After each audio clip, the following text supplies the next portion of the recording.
Hi everybody. Today we're going to make a pinata for the holiday. You saw the pumpkin on display on the website and at the library when you picked up your craft kit. There were other choices as well, and each bag contains the stuff you need for each one. So there were pumpkins, spiders, skulls, or you could make them calaveras, ghost, cat, candy corn. In each kit, you should have some cardboard to make the flat sides of your pinata, a roll of single-sided corrugated, which is really flexible, tissue paper in sheets that match whatever your design is, a small piece of cardboard and a pipe cleaner for your hanger, a roll of tape, and some cardstock bonus bits for whatever your additional features are. Eyes, the spider had legs, the whiskers on the cat, etc., etc. So we'll go through each one. The procedure to make the pinata is the same, regardless of what your design is. So you need to supply some scissors, either utility scissors or a knife of some kind to cut the cardboard, a pen, pencil, or marker, whatever you want to trace with. White glue, I prefer the thicker liquid glue, not glue stick. The roll of tape. Now, I would say if you really want to beef it up, because you're putting a lot of heavy candy in, you might want to use a little bit sturdier, wider masking tape. But if you're just doing it for a decorative purpose, this is fine. This one was made with the thinner tape, not filled with candy though. These are fillable with candy if you so desire. Did I forget anything? Hot glue we will use for attaching the hanger and a couple of things if need be.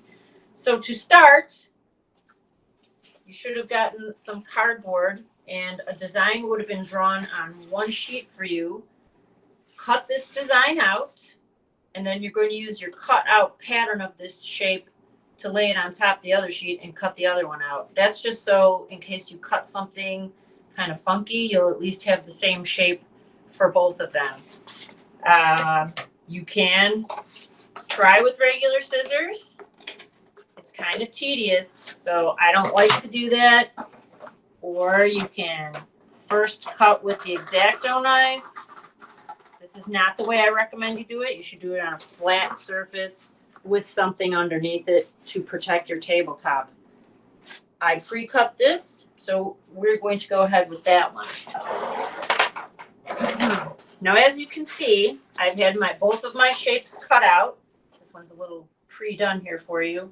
So you want to get those cut out. After your shapes are finished, you will take your corrugated and unroll it.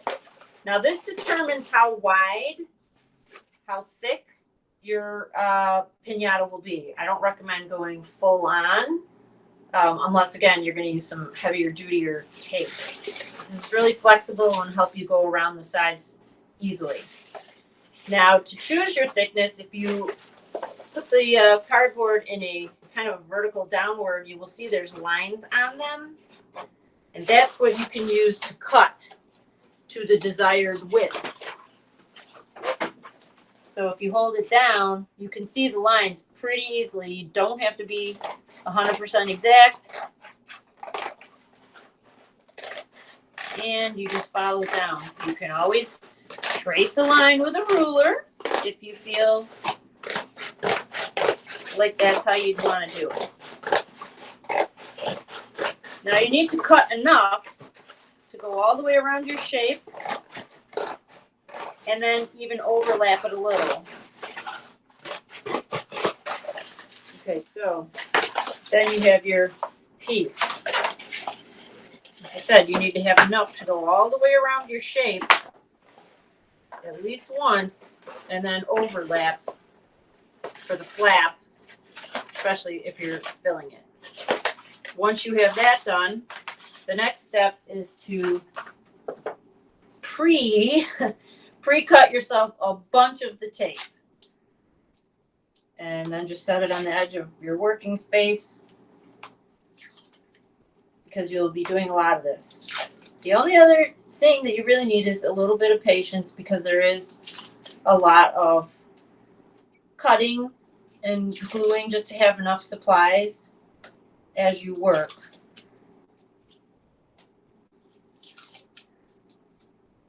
If you have little helpers, they can help you do that.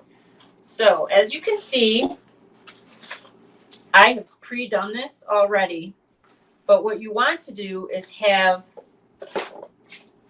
the flat side of the cardboard, the face cardboard, is going to rest on top of the corrugated so that you shouldn't see the corrugated. You don't want to do it like this. You want to set it on top. And then you're going to start. There it is. See, it's on the top. What you can do is sort of a cheat is you can put your tape around. Now notice it's sticky side up, and you can go all the way around so that this is actually an easier process. When you start to put your side wall on, start about a quarter of the way down of wherever your top is, the top of your shape. It doesn't matter if it's the right side or the left side, because if you're going to fill it, it just makes it easier to fill it over there. So just take an end, hold it with one hand, and then just lift the tape up. And now I'm holding it. You can push a little from the inside if you like. This is not a perfect science, but you're just following the shape that you have and going all the way around. And you'll work your way and work your way all the way around. That's why you need a lot of tape. And then you'll stop. And then you'll be at this point that I'm at with this one. Taped it all the way around, filled in the gaps. So there's a lot of pieces of tape here. Notice my overlap. This is where, if you want to fill it with candy when you're finished, this makes it easier. The next thing you want to do is create your hanger. There should be a small piece of cardboard on the inside and chenille stem pipe cleaner and coordinating color to your design. Take something pointy, whether it's an X-Acto knife or whatever, and you want to make a hole in the cardboard wide enough for your pipe cleaner to fit through the middle. You're going to fold it in half, push it through the middle here. This is about 1.5 inches or so. And then I'm going to twist it and twist it and twist it. So then you bend the tails over. You might have to trim your cardboard. And I did flex it to make it less rigid so that it conforms to the curve. Then you're just going to bend this up like so. And then your hanger's in position. Then I'm going to make a hole also with something sharp in the top of my side here. Like so. And this is where I would hot glue this in. You're going to feed your little loop through. Now notice mine is a little bigger, so I am going to have to trim this. I'm going to pull that out. So I guess make sure that your thickness of your wall and the thickness or width of your hanger are the same. Push it through. Now I'm going to take my hot glue gun and the reason why you would not want to hot glue your whole pinata together is you actually want it to break if you're filling it with candy. Of course, if you're doing it with maybe people who are going to be a little more brutal with it, maybe you do want to hot glue it so it's harder for them to break. At any rate, you don't want to add a lot of extra weight to it either because candy can be quite heavy. All right, so now my hanger is in position. The next thing we want to do is add my other shape to the front. So this side's a little easier. Just gonna tape it, go all the way around, like so.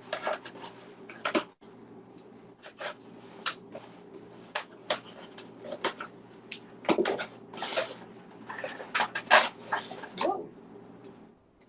See how fast that goes? All right, where's the end of my tape?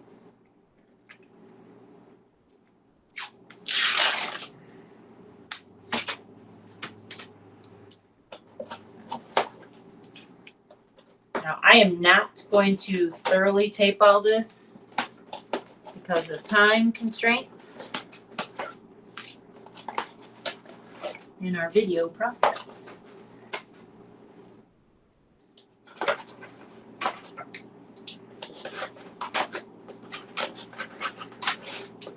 Again, you, when you do yours, will make sure that everything is thoroughly covered. All right, the next step is to get your tissue paper ready. Now, since there are lots and lots of layers, as you can see on the pumpkin, lots of layers, it's a lot easier to have these all pre-cut. What you will do is you will get a sheet or two of your tissue paper. And now this is a different color, I know, but just for demonstration purposes. Lay your sheet out. Now on this one, I figured we're going to cut it long ways. You should be able to get 4 to 5 out of this. And you want to cut it at least 3 inches or so wide. It doesn't have to be perfect. I'm cutting 2 sheets at a time. Go all the way across. And you'll continue to cut so that you have approximately 4 or 5 strips, depending on how wide you make them. Each strip, now remember there's 2 sheets here. This is a cut edge and a cut edge or a raw edge. Take the whole thing and fold it. You don't have to crease it hard, you just have to fold it so that there's one folded edge and one raw edge. Take the whole thing again and fold that in half. Now, on the folded edge, this is the edge you want to cut and make the fringe. So, holding it together, I cut one at the fold. Now, you only cut halfway. Halfway. And these are probably a 1/4 inch apart or so. Some people have scissors that have 4 blades that really speed up the process, so they can cut lots at a time. It's whatever you feel comfortable with. Again, don't have to be perfect. And this is probably the most time-consuming portion of the entire project. Then you undo it, open it up again so that it's flat. This is just for ease of separation. You can do more than 2 sheets at a time. You just have to be delicate when you undo them. And there you go. These are your fringe pieces. All right. To start gluing your pinata, I like to start with the sides first. The sides will be going horizontally all the way up. So you can take a middle piece, and it's okay if it overlaps a little, like so. And I'm just going to trim it right there. Now, since I know that that's that wide, again, mass production, you can make quite a few for yourself. They don't have to be perfect, as you already know. The first one on the bottom, there it is, kind of sets it. Again, nothing is super precise. Put your tacky glue on there.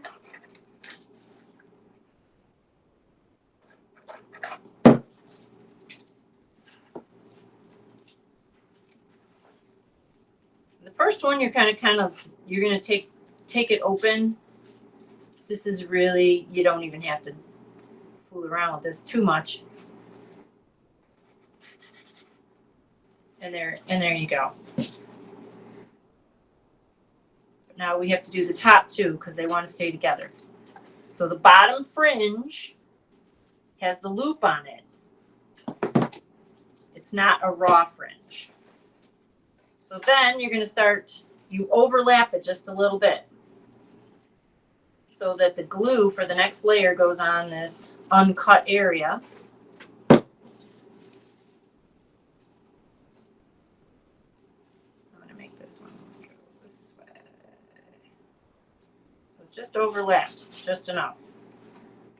So you have to have glue to cover the bottom layer, and you need a little layer of glue here so that the overlap doesn't come apart.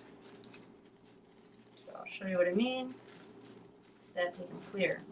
See, so that part, sort of that bottom layer gets glued, but then you also need to put a little glue on the inside so that stays stuck. Now you'll work your way up the whole side. Little glue there, little glue there.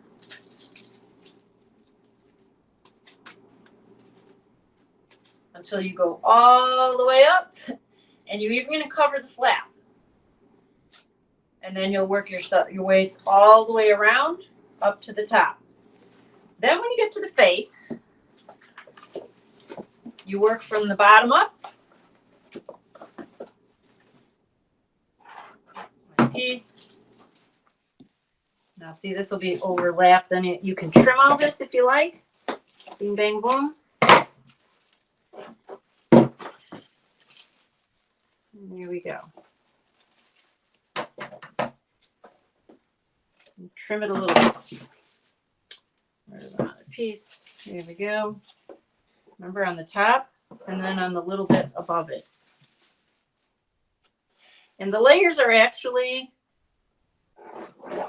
will be opaque enough to cover. You can trim the excess or glue it around to make it conform to your shape. So you can see that it's taking shape here. You could also, if you don't like to do it in pieces, is try and go all the way around.